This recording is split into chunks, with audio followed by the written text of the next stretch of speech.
Minkejja li John Paul Woods kien stqar mal-pulizija li kienu li lura fl-2008 kien qatel u qatta biċċiet lil Charlene Farrugia, sal-lum il-pulizija qatt m'għandix provi biżżejjed ta' dan. Uffiċjali tal-pulizija għadhom għaddejjin b'investigazzjonijiet li jmorru lura għal Novembru tal-2008 meta Charlene Farrugia li kellha biss 25 sena kienet ġiet irrappurtata nieqsa u baqgħet ma nstabiċ. Kien biss 11 sena wara fl-2019 li partijiet minn ġisimha nstabu moħbijin fil-ħitan ta' shelter fil-Belt Valletta wara li Woods indika l-post lill-pulizija.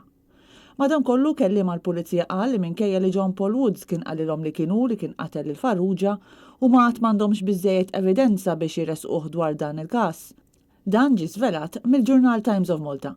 Fl-istqarrija tiegħu lill-pulizija Woods kien qal li kienu li qatel u qatta biċċiet lil Farrugia qabel ħbiha fix-shelter. Il-biċċiet tas-saqajn u tar-ras li nstabu fix-shelter kienu ttieħdu f'laboratorju għal testijiet ta' DNA biex ikun żgurat li kienu tal-vittma. Woods kien għamel l-istqarrija lill-pulizija is-sena li għaddiet wara li nqabad iwettaq hold-up fil-Gżira. U weħel 7 snin ħabs fuq dak il-każ filwaqt li għandu każi oħra pendenti.